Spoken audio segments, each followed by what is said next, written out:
Mohamed que vous appelez aujourd'hui l'islam.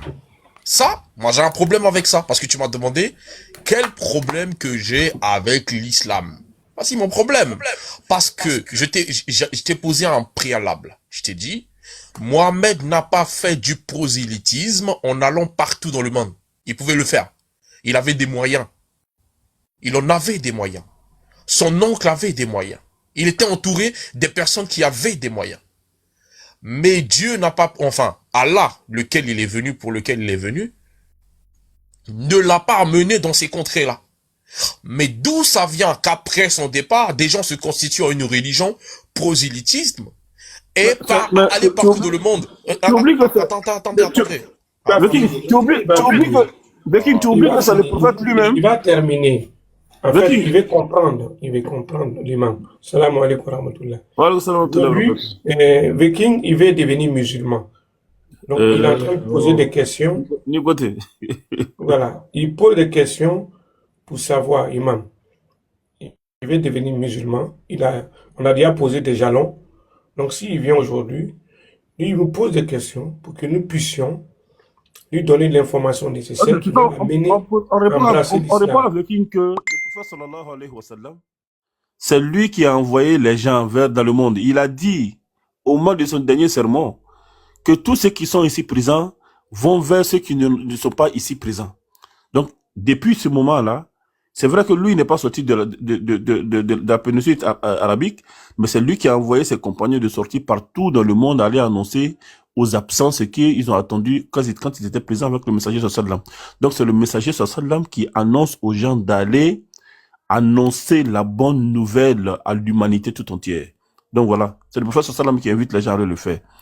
Et il n'a pas envoyé personne d'aller imposer aux gens. Il a envoyé les gens à aller inviter les gens à venir vers l'islam. Et le contexte d'alors, c'était obliger les gens à aller coloniser, sinon ils devraient être colonisés aussi à leur tour. Donc les gens ne sont pas allés imposer l'islam quand ils sont allés coloniser. La colonisation était une réalité politique d'alors qui était différente de la dawa. La preuve en est que les endroits qui sont allés coloniser, ils n'ont pas obligé les gens forcément à être musulmans.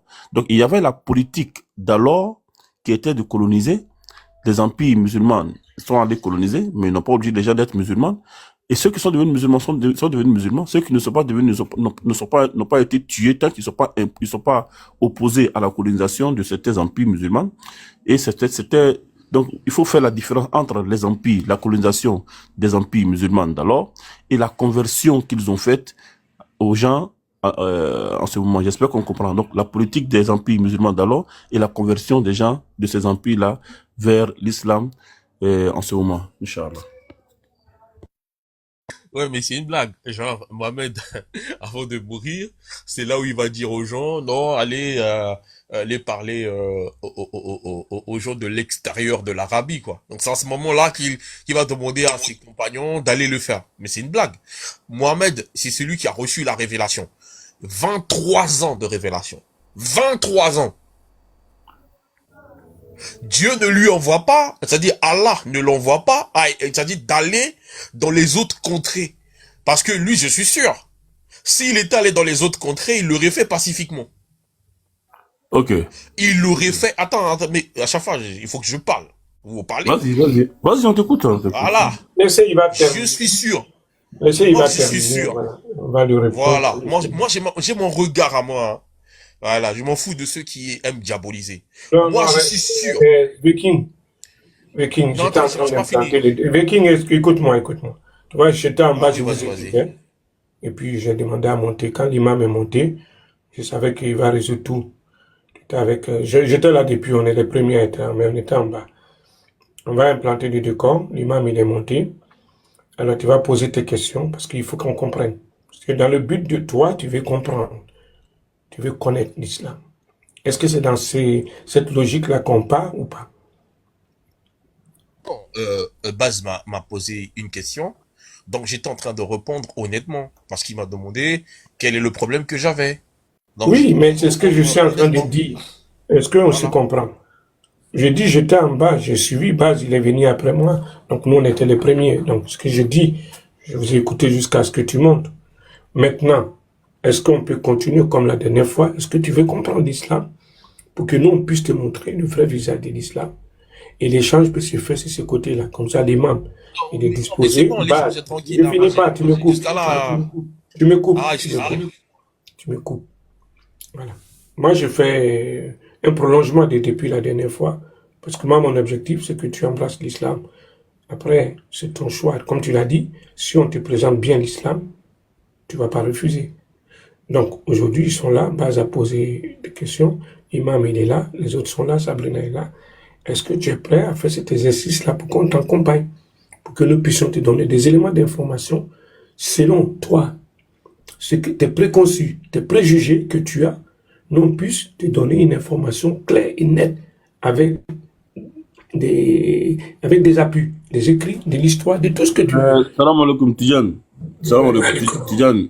Faut le laisser poser ses questions. Toi, tu vas parler de quelle conversion? Lui, là, faut pas quand À une année d'état, quoi. À une année d'état. non, on gagne l'angle de ça. On est dans le dos c'est ça aussi, Tijan. Hein? Faut pas truc. Quelqu'un même qui a très posé une question, on lui répond, il dit que c'est du n'importe quoi, ouais, c'est pas quoi, là. On lui donne réponse, il dit ça c'est du n'importe quoi, c'est ça, c'est quelqu'un qui vient pour chercher à Kakom. On va faire quand même la façon d'en faire. Hein?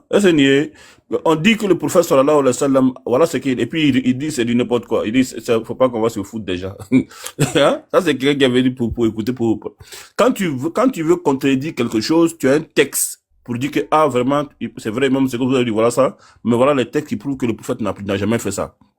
Voilà, on va comprendre. Mais qu'est-ce que lui, il est là pour ça? Il n'est pas là pour ça. Tant que tu as un enfant, Tijan. Ouais, ça c'est un d'abord. Okay. Deux. Donc, amène la glace. Donc, King, voilà, je veux que tu évites ce genre de trucs quand d'échange.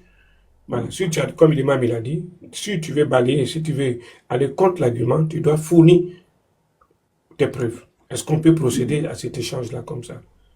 Il ne faut pas dire c'est pas vrai et puis sans.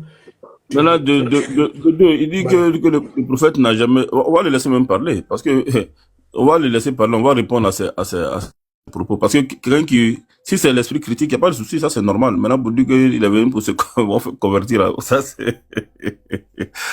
Bon, c'est plein cette manière de faire la dawa, Inch'Allah, comment on appelle ça, Tidjane. Sinon, on sait, tout le monde sait qu'il dit que Dieu n'a jamais dit à son messager de dire des trucs comme ça, un truc de ce genre qui vient de dire. Mais c'est Dieu qui a dit à la sallam que je t'ai envoyé à l'humanité tout entière. Si le prophète lui-même, il n'est pas sorti de la péninsule, mais en son vivant, il a envoyé les gens, depuis il est vivant, là, depuis avant son dernier serment, il avait envoyé déjà les compagnons à sortir de la péninsule. Et le prophète avait, les sahaba, c'est que tu savais pas. Les gens, il avait envoyé les gens partout dans le monde. Il avait envoyé des expéditions partout dans le monde. Et lui-même, quand il dit partout dans le monde, hors de la péninsule arabique, les gens étaient déjà partis. Et ça, c'était depuis même les débuts de la dawa, au moment depuis il a la Mecque. C'est ce que tu ne savais pas. Et mais après, au moment de son dernier sermon, il a insisté encore plus sur cela, c'est tout. C'est pas au moment de son dernier sermon qu'il a dit ça. Il a dit ça, au moment de son dernier sermon, il a insisté. Sinon, avant ça, il avait envoyé les gens partout. Voilà, quand je dis partout, voilà, hors de l'Arabie, dans beaucoup d'endroits. Voilà, donc, on t'écoute. Vas-y. Maintenant, petit Jean, si tu veux parler avant, vas-y. Bon, encore une fois de plus, bon, j'ai pas utilisé le mot n'importe quoi. Il faut dire ce que l'interlocuteur a dit, parce que sinon, voilà, c'est ce qu'on appelle la manipulation. King, il faut revoir ton micro là. J'ai du mal à t'entendre. Ouais, est-ce que là c'est bon? Est-ce que voilà, là c'est bon? Voilà, là voilà, donc j'étais en train de dire que j'ai utilisé le terme c'est une blague et je n'ai pas dit que c'était du n'importe quoi. Parce que c'est ce qu'on appelle la vraie manipulation. J'ai insisté aussi, j'ai dit ou bien quelque chose de ce genre. J'ai insisté aussi. J'ai dit c'est la manipulation de l'opinion. Là, c'est manipuler l'opinion et c'est jeter du discrédit sur l'interlocuteur. On n'a pas besoin de. Attends, tu dis ça. Voilà, c'est ça, c'est tout ça qui est le problème. Voilà, c'est tout ça le problème. On va pas s'attarder sur les détails, sur les mots que tu es en train de dire là. Sinon, c'est de là, ça, quand tu dis que c'est une blague là, ça c'est bêtise, c'est une bêtise aussi, au fait. Quand on te donne quelque chose, on te dit un texte, on te dit quelque chose qui est là, et puis tu dis que c'est une blague là. avant de dire ces bêtises aussi, là, il faut avoir des textes d'abord pour dire que c'est bêtise. Toi, tu dis bêtises au nom de quoi? C'est sur quelle base? Laisse-moi répondre. Donc, j'arrive. Tu vas nous prouver Et maintenant. je vais jamais parler finalement. Oui, non, mais attends, je te pose une question. Moi, je t'ai dit quelque chose. Tu dis que c'est une blague. Une blague veut dire quelque chose qui n'est pas vrai. Donc, il faut nous prouver que ce que j'ai dit là n'est pas vrai. Vas-y. Voilà. Voici ce qui est clair. Celui qui a été envoyé, c'est Mohamed. Mohamed reçoit la révélation, ce qu'on appelle le Coran, et dit c'est pour avertir la mère des cités, la Mecque, et ceux qui sont alentours. On voit très bien que dans les débuts de son message, comme je l'ai dit au départ, c'était de manière clandestine. Et après ça, il est passé à une prédication publique sous l'ordre de Dieu. Mais qui il a averti? On dit qu'il doit avertir les membres de sa famille. Donc on se rend compte que Mohamed réglemente en fait ce qui est autour de lui. Et ce qui est normal, puisque les Arabes de cette époque, c'était des barbares. Ils sont pas comparés à... C'est d'abord des fainéants et des barbares, et ils sont pas comparés à tous les peuples du monde. Chaque peuple du monde avait sa réalité. Et donc on voit très bien que Mohamed est celui, et d'ailleurs, lorsqu'on voit sur la révélation, quand il... la première fois et qu'il va vers Waraka ainsi de suite, Waraka va lui dire que tu seras le prophète de cette communauté, donc des gens d'alentour, de ce gens d'ici. Donc, à quel moment on peut passer de la mission de Dieu qui consiste à réglementer ceux qui sont à la Mecque et tout autour, à aller maintenant envoyer d'autres personnes, parce que l'envoyé c'est Mohamed, hein, aller envoyer d'autres personnes pour aller faire du prosélytisme partout dans le monde, pendant qu'il est vivant. Moi, j'ai pas vu ça. Ce que j'ai vu, c'est Mohamed qui est venu enseigner les Arabes. Moi, c'est ce que j'ai vu. Tous ceux qui étaient au niveau arabique. Et ce que j'ai vu, lorsque les premiers convertis ont commencé à être persécutés, parce que Mohamed jouissait de la protection de son oncle. Et ça, c'est très bien pour lui. Mais c'était pas très bien pour les autres. Il y avait aussi des nouveaux convertis lambda, qui n'avaient pas des moyens, qui ne jouissaient pas de l'influence au milieu de leur communauté. Et alors, Mohamed, lorsque cette situation va persister, va envoyer une partie de ces gens, clandestinement, aller se réfugier en Abyssinie. D'accord? Et parce que cette terre était une terre de paix. Ça encore, c'est une marque de valeur que Mohamed va reconnaître des habitants de l'Abyssinie. Et c'est où l'Abyssinie? L'Abyssinie, c'est où? On va pas faire ce genre et c'est moi qui emploie le mot, donc je sais là où ça y est. C'est moi qui emploie le mot, donc je sais là où ça y est. Oui, mais dis-nous en passant. J'ai pas voulu t'arrêter, mais dis-nous en passant, s'il te plaît. C'est ce que je n'aime pas dans Yantidan. Quand l'imam parle, faut aussi l'interrompre alors. C'est pas bien. Laissez-moi aller au bout de mes arguments, je commence à discuter. Alors, on voit très bien qu'ils se sont réfugiés là-bas. Et d'ailleurs, lorsque les Kouraïches vont apprendre cette nouvelle que ces mecs se sont introduits et qu'ils ont quitté la Mecque clandestinement, mais ils vont constituer un groupe qui va les rattraper là-bas, des émissaires qui vont aller voir le roi de l'Abyssinie pour demander à ce que ces gens reviennent parce qu'ils avaient apostasié de la religion de leurs ancêtres. Mais ces gens seront écoutés. Et d'ailleurs, c'est ça la sagesse de ce roi. Il va pas juger arbitrairement cette information. Au contraire, il va faire un procès pour les écouter afin de leur donner la possibilité de se justifier. Je ne vois pas quelque part où Mohamed de chute par là, où Mohamed a quitté la Mecque, a quitté la péninsule arabique pour aller faire du prosélytisme. Son message était tout autour de là. Alors comment après sa mort, les gens se décident de créer une religion qui doit aller faire le prosélytisme partout dans le monde? C'est là le problème que j'ai. Voilà.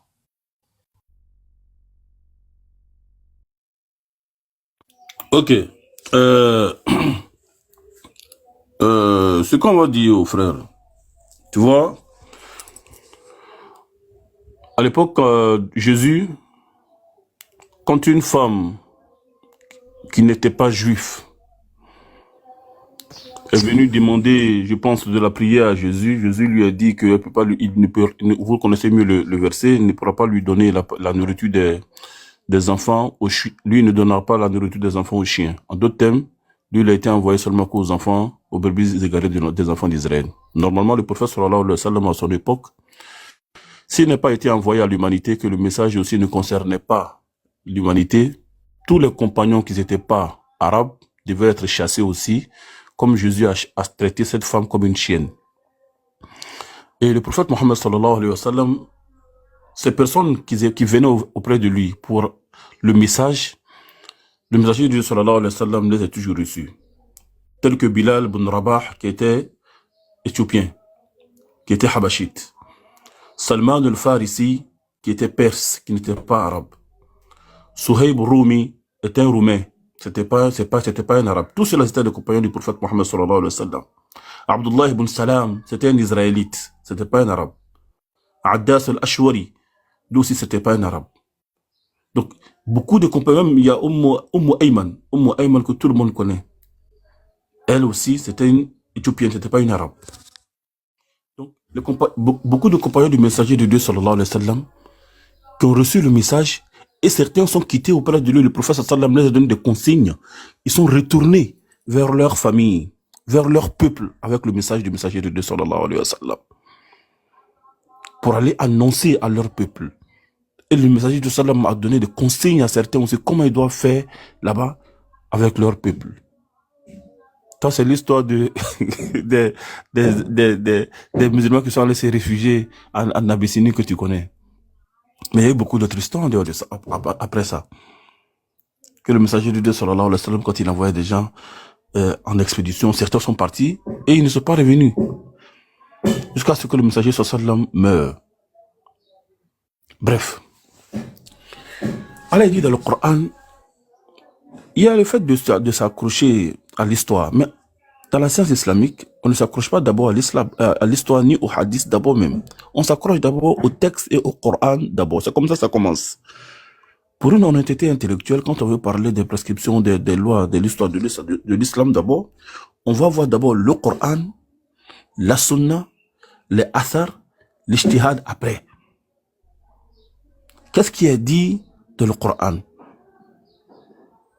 Le Coran que tu as utilisé pour dire que tu vas parler de Waraqat ibn Nawfal. Waraqat ibn Nawfal, c'est pas un verset coranique. On prend les propos de Waraqat ibn Nawfal lorsque c'est conforme d'abord au Coran. Waraqat ibn Nawfal, c'est pas un verset coranique. Et puis Waraqat ibn Nawfal n'a rien dit de contradictoire. Rien. Dit que moi je suis le président de la République est le chef de sa famille, n'exclut pas qu'il soit le chef de la République aussi. Dit que le prophète sallallahu alayhi wa sallam serait le chef des Arabes, n'exclut pas qu'il serait aussi le chef l'envoyé, un envoyé vers les Arabes, n'exclut pas qu'il serait un envoyé vers l'humanité, frère. Ça c'est de ça la même que ici tu devais parler d'honnêteté intellectuelle. C'est ici tu devrais parler de la manipulation de la masse ici, c'est ça là. C'est ce que tu es en train de faire qu'on appelle manipulation de masse. Mais quand on veut commencer de parler de l'islam, tu sais très bien que c'est du Coran qu'on parle. Et le Coran qui dit que le prophète sallallahu alayhi wa sallam doit avertir la mère des cités, avant de dire qu'il va avertir la mère des cités là, mon frère, ce même Coran a dit qu'il doit avertir ses familles proches d'abord. Est-ce que c'est parce que le Coran a dit qu'il doit avertir sa famille proche signifie qu'il ne doit plus avertir la mère des cités? Si tu dis non, alors je vais te dire, alors, si aussi il doit avertir la mère des cités, n'exclut pas qu'il doit avertir l'humanité. D'abord même, avant la mère des cités, il doit avertir ceux qui sont autour de la mère des cités aussi. Donc, de sa famille à la mer des cités, de la mer des cités aux alentours de la mer des cités et des alentours de la mer des cités, l'humanité tout entière, car Allah dit Inna asalnaka linnasi kaffatan bashiran wa nadhiran. Nous t'avons envoyé pour l'entièreté des hommes comme avertisseurs et annonciateurs de bonnes nouvelles. Et au-delà de ça, rahmatan lil alamin, pour l'univers tout entier. Donc c'est pas parce qu'il a commencé dans sa famille, dans sa cité, autour de sa cité, du monde et à l'univers tout entier, pas parce qu'il a commencé au commencement que la fin doit être exclue. Non, c'est pas ce que ça signifie, mon frère. Alors donc, on te dit, on te répète. Le messager de Dieu, sallallahu alayhi wa sallam, les compagnons du messager de Dieu, sallallahu alayhi wa sallam, ne sont pas seulement ceux qui ont fait cette mission, ils ne l'ont pas fait d'eux-mêmes. C'est un ordre de la part d'Allah. Et le messager, sallallahu alayhi wa sallam, déjà avait accueilli l'humanité et les gens de plusieurs contrées, avant même qu'ils ne décèdent. Voilà un peu ce que je peux te dire, Inch'Allah. Et j'espère que c'est honnête, c'est sincère de ta part. Merci bien. Ok. Celui qui a averti sa famille est le même qui a averti la mère des cités. Ah, c'est pour répondre King, déjà. revois ton micro. Pas, il m'en parle. Ah oui, On allô, entend allô. très bien.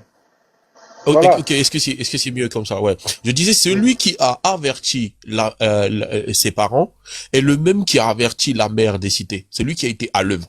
Celui qui a été à l'œuvre de parler à ses parents là est celui qui a été à l'œuvre de parler à la mère des cités. Mais il n'est pas celui qui a été à l'œuvre de parler à toute l'humanité.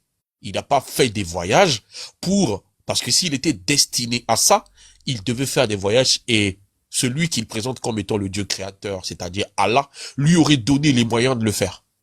S'il l'a pas fait, ça ne faisait pas partie de sa juridiction. Voilà. Et nous constatons encore, puisque tu as évoqué le Coran, eh ben oui, on va donc parler du Coran. La constitution du Coran, les versets du Coran, leur contexte et tout, sont en quasi majoritaire une culture arabe. C'est-à-dire, comment je veux dire ça?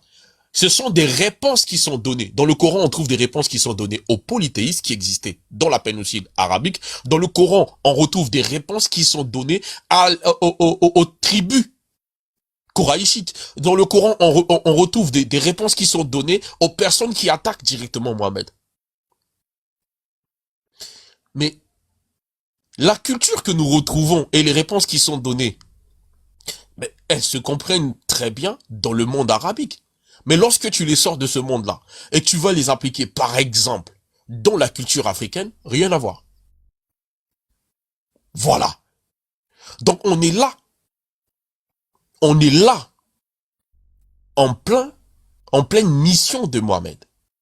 Qui correspond totalement à ce que Allah va lui dire. D'avertir la mère des cités. Et c'est un prophète arabe avec une langue arabe. Qui doit parler à un peuple, parce que il dit bien, si ce Coran-là était descendu dans une autre langue, certainement il se serait lamenté. Mais c'est dans un arabe clair, afin que ceux qui sont tout autour comprennent ce que le messager leur dit. Donc c'est pas universel, Youssef, parce que ce qui est universel répond à toutes les cultures. Ici, King, on n'est pas dans un... King, Oui. tu es devant un imam. Si tu as besoin d'informations, moi je veux pas que, parce que quand on veut s'informer, on est devant un spécialiste, on rentre pas en conflit avec le spécialiste. On lui pose des questions intelligibles ou avec intelligence, et lui, il te fournit en te donnant l'information. Toi, tu vas trier et tu vas croiser les informations que toi, tu as au préalable. À ce moment-là, tu peux te positionner. Mais quand tu viens en conflit devant un spécialiste, c'est que, bon, soit on veut perdre du temps, mais parce que tu devrais poser ta question autrement. Et là, tu vas être nourri.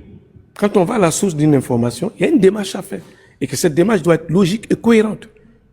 Maintenant, moi, je veux savoir, est-ce que tu veux rentrer en conflit avec l'imam ou bien tu veux t'informer? Dis-moi avant que je te laisse procéder à ta démarche. Encore une fois de plus. En toute sincérité, hein. Oui, je te parle en toute sincérité. Youssef m'avait invité, donc je n'étais pas venu en conflit contre quelqu'un.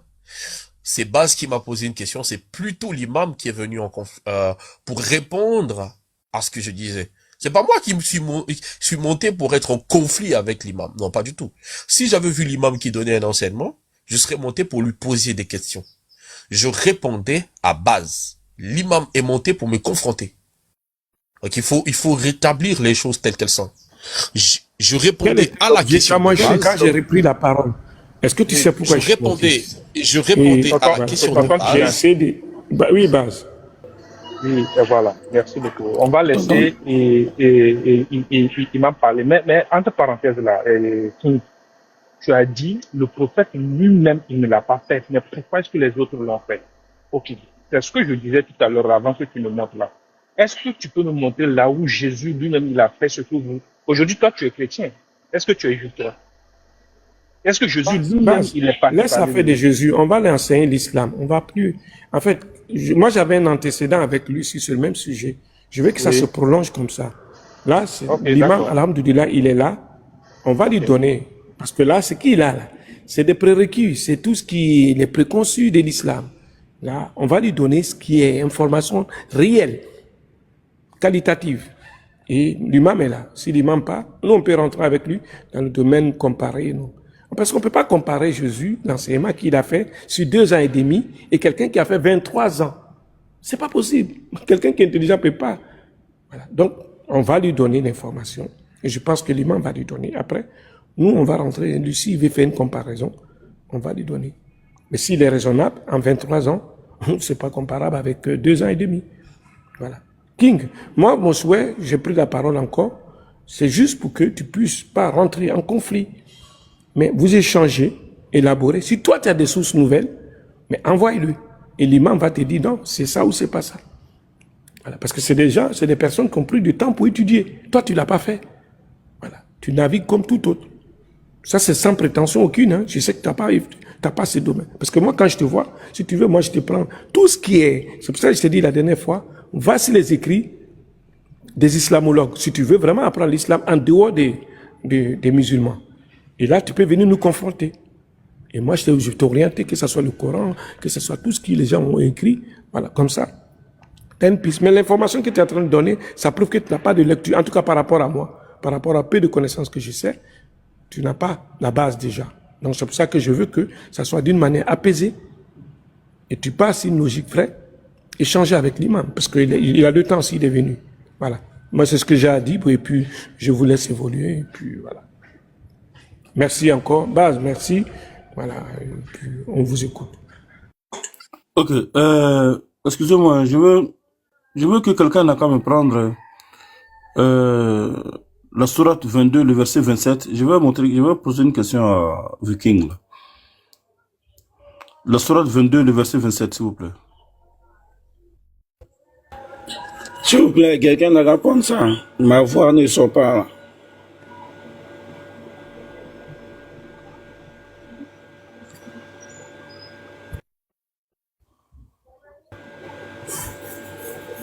Il n'y a pas de lecteur. Attends, il a fait monter quelqu'un qui va dire. Mais monsieur, il n'y a pas de place, je descends parce que je suis en mouvement, Youssef. Voilà, je suis pas... Oladé, tu peux lire? Si. Assalamu alaikum, je suis là pour lire. Si il y a Ok, vas-y. je suis monté. Walaikum salam. Vas-y. Je peux lire. Soit 27. 22, 27. 22, 27, ok.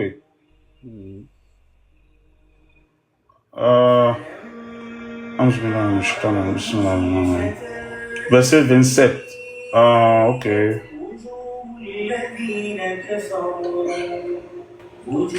Pardon, j'ai déjà ça. Vas-y, on vous écoute. Allah parle à Abraham, vas-y. Ok. Et fait aux gens une annonce pour le Hajj. Ils viendront vers toi à pied et aussi sur toute monture, venant de tout chemin éloigné. Je continue? Ok, c'est bon. The King. The King est là? Oui, je suis là, je t'écoute. Ok, ce verset, Dieu parle à Abraham. Ce verset est adressé à Abraham. Allah dit à Abraham, وَأَذِّنْ فِي النَّاسِ بِالْحَجِّ. Il dit à Abraham de faire appel aux gens de tous les gens viennent, il n'a qu'à faire appel aux gens afin qu'ils viennent faire le pèlerinage. Et lorsqu'Abraham faisait cela, il faisait cet appel-là, c'était dans le désert et il n'y avait personne. Et même dans des hadiths, Abraham pose la question à Dieu, mais comment est-ce que ma voix peut arriver à l'humanité alors qu'il n'y a personne autour de moi? À tout le monde, alors qu'il n'y a personne. Dieu dit à Abraham, c'est toi qui fais l'appel et c'est moi qui fais l'annonce. C'est moi qui vais annoncer, qui va faire atteindre le message. C'est que toi, il faut parler seulement. Comme Dieu dit au prophète, وَمَا عَلَى الرَّسُولِ إِلَّا الْبَلَاغُ. Toi, Mohammed, tu n'as qu'à parler seulement, tu n'as qu'à donner, annoncer seulement. Donc ici, Allah dit à Abraham, il faut faire l'appel. Et Abraham fait l'appel. Ma question, comment ça se fait qu'Abraham a fait l'appel et puis Dieu dit que les gens viendront de tous les contrées éloignées? Comment est-ce que les gens ont fait pour attendre l'appel qu'Abraham a fait? Vas-y, mon frère. Bah, comment Abraham a fait? Parce que tu dis qu'Abraham était dans un désert, donc Dieu lui demande de parler seulement parce qu'il se demande mais comment ça va arriver. Moi, la lecture que tu viens de faire, ce que je comprends, si Dieu demande à Abraham de parler, c'est qu'il y a des gens à qui il va parler. Forcément, il peut pas parler dans le vide. Et puis Dieu, ça, je n'ai pas cette conception-là. Pour moi, lorsque Dieu lui demande de faire appel, eh ben, il s'adresse effectivement aux gens. Et Abraham, je pense que c'était un nomade, donc il partait ici et là. Abraham n'était pas sédentaire, sauf si tu me le prouves. Abraham, c'était un monsieur qui parcourait des chemins.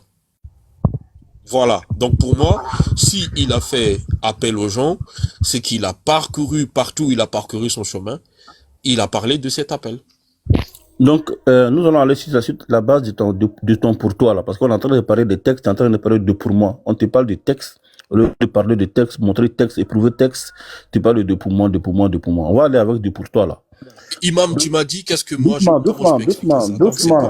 Il t'a pas demandé selon ta conception, il parle de texte.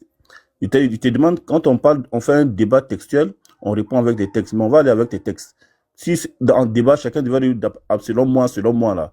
Mais le débat était trop facile. C'est trop facile de faire un débat comme ça. Mais on va laisser ça. On va partir avec pour toi, là. Je dis, oh. Donc, Abraham, comme il était nomade, donc, il est arrivé partout sur la terre, dans le monde où aujourd'hui, les gens quittent partout pour venir faire les gens quittent en Chine, en Europe, en Afrique, en Asie, partout dans le monde pour aller faire le Hajj. Donc, c'est Abraham qui s'est promené partout là, pour aller dire ça à tout le monde, dans tous les contrées de la terre. Et puis, ils ont entendu parole d'Abraham, et puis ils sont venus, c'est ça? Non, si tu actualises le Hajj d'aujourd'hui et que tu parles des Chinois, Eh bien, c'est de ça qu'il s'agit. Le Hajj, tous ceux qui sont allés faire Hajj jusqu'à à aujourd'hui. cette époque, la Chine n'existe pas, il n'y a pas de Chine, il n'y a pas tout ça à l'époque Qu'est-ce que d'Abraham. Sauf c'est? si tu me le prouves. Non, je parle pas du nom de pays. Non. Je parle, le nom là, ça c'est une nouvelle chose. Je parle des gens de la terre. Je parle on n'a qu'à appeler la Chine Chino, on n'a qu'à appeler ça Corée, on n'a qu'à appeler ça Burkina. Le nom là, c'est pas important. Le nom n'est pas important. Je parle des habitants de la terre. Ces habitants de la terre qui vont faire le pèlerinage là. Comment ils ont fait pour attendre la parole d'Abraham? Mais oui, c'est ce que je dis. N'actualise pas le Hajj. Si tu parles du Hajj de cette époque, je t'expliquais que Abraham était nomade. Maintenant, si tu parles des Chinois d'aujourd'hui, ainsi de suite, ça c'est par rapport à la religion qui a été conçue, celle que j'appelle la religion étatique, l'islam qui s'est imposé par la violence et qui, notamment, a fait du prosélytisme partout, a gagné plusieurs personnes dans le monde. À la base, je reviens encore. À la base, là, Dieu, quand il dit à Abraham que les gens vont répondre à ton appel, qu'ils viendront faire le pèlerinage, Dieu ne parle pas du temps ni d'espace. Non. Dieu dit à Abraham que les gens viendront te répondre, que ce soit à ton époque ou que ce soit dans l'avenir, dans tous les cas, les gens viendront faire le pèlerinage. Donc, Dieu ne parle pas du temps ni d'espace. Ma question, comment ça se fait que jusqu'à aujourd'hui, les gens vont faire le pèlerinage à la réponse de l'appel d'Abraham, parce que les musulmans vont le faire à la réponse de l'appel d'Abraham. Oui, comment ça se fait que Abraham l'a fait depuis des millénaires aujourd'hui, et les gens continuent à répondre à cet appel jusqu'à aujourd'hui? Vas-y. Bon, mais encore une fois de plus, parce que regarde, je t'ai dit que n'actualise pas le Hajj, parce que si tu actualises le Hajj d'aujourd'hui, il est bel et bien historique. C'est-à-dire, on voit, le Hajj contemporain, on voit très bien des milliers de personnes qui se déplacent, et ça encore, pour moi, entre parenthèses, c'est une forme de se faire de l'argent. Beaucoup de personnes se déplacent pour aller à la Mecque. Mais si tu prends Abraham, comme j'ai dit, ne confonds pas le fait historique d'aujourd'hui. Le fait historique d'aujourd'hui est la conséquence du prosélytisme de l'islam que je reproche. S'il n'y avait pas eu ce prosélytisme, il n'y aurait jamais eu des gens qui vont se déplacer pour aller à la Mecque. Ça n'aurait jamais existé. Il n'y a pas de souci. Voilà. Excuse-moi, j'ai compris. Je reviens encore. Donc, je sais que c'est les hommes intelligents qui t'écoutent, il n'y a pas de souci. Mais moi, j'évolue. Moi, ma méthode, c'est que je ne parle même pas pour toi, je parle parce que c'est Tijane qui dit que tu es venu pour te convertir ici. Donc, bref. Je reviens encore. Moi, je sais que les gens qui sont en bac sont très intelligents, ils comprennent. Regarde, dans le texte, Dieu dit, le frère qui est là, s'il te plaît, faut écouter, faut répéter encore le verset. Bismillah. Je sais pas. Pardon.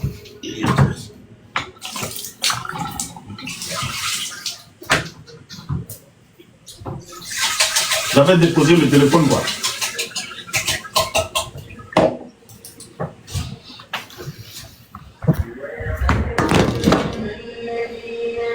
Ok, je reprends.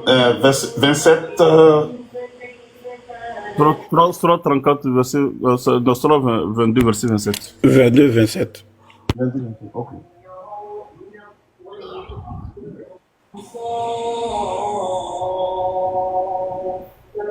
Ok, ferme ton micro en attendant, ferme ton micro en attendant. Allah dit à Abraham, écoute bien le verset, mon frère. Ok, j'ai ça. C'est bon?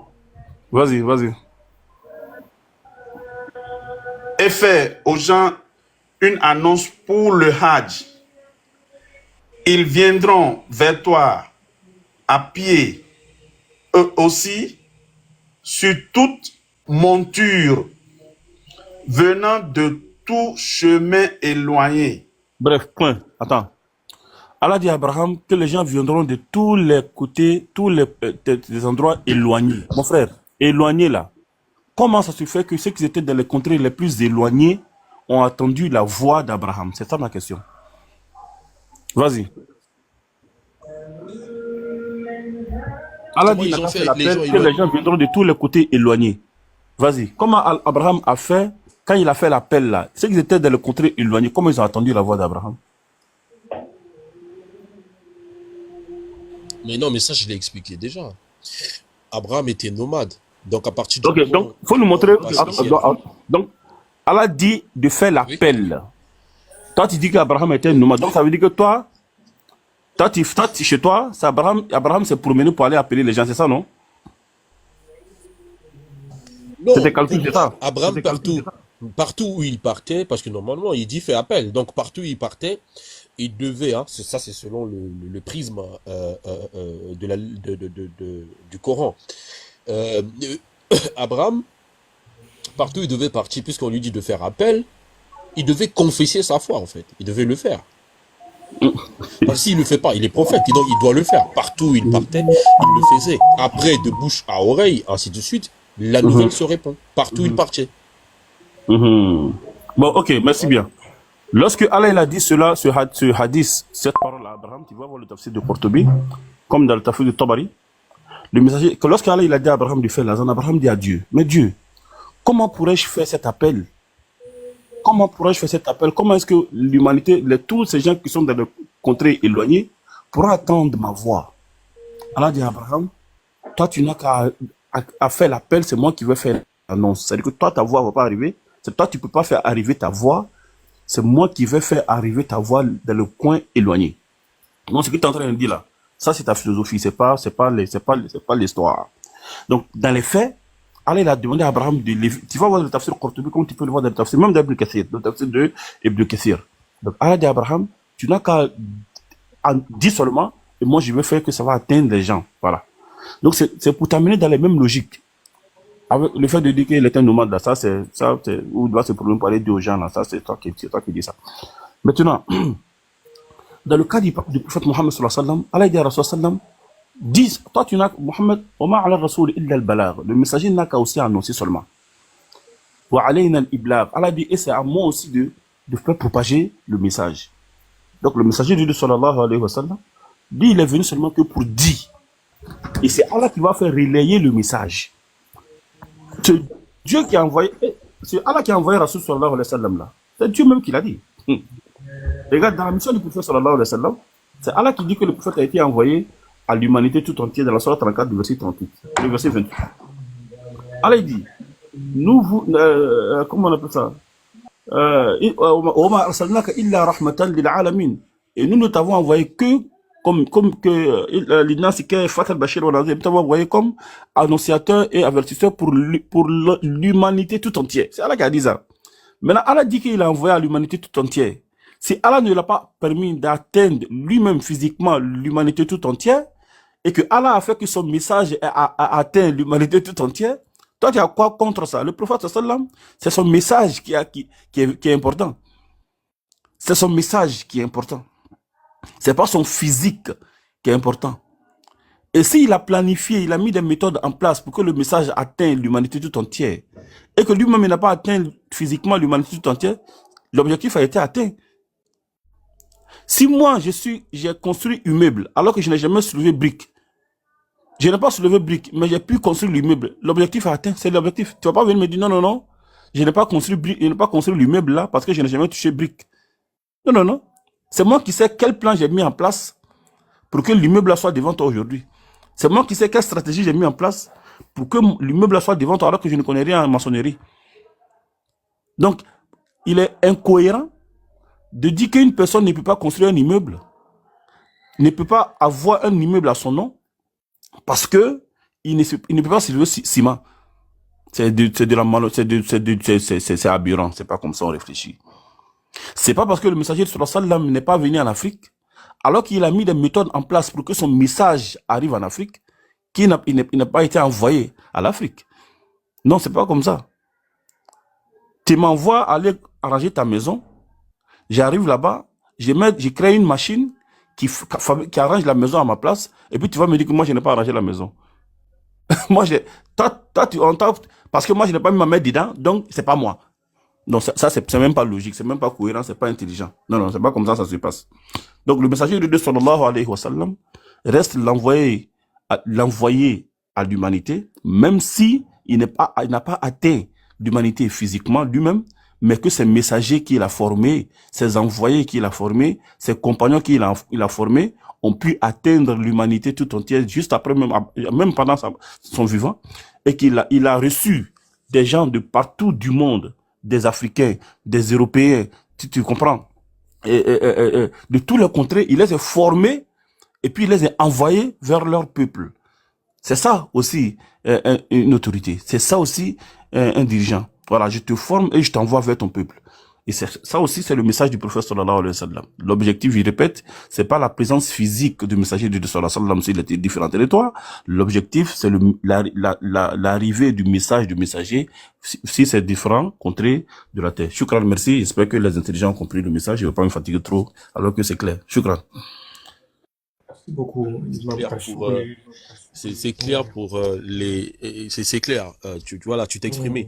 Mais regarde. Un instant avec qui tu vas en opposition ou bien tu poses des questions.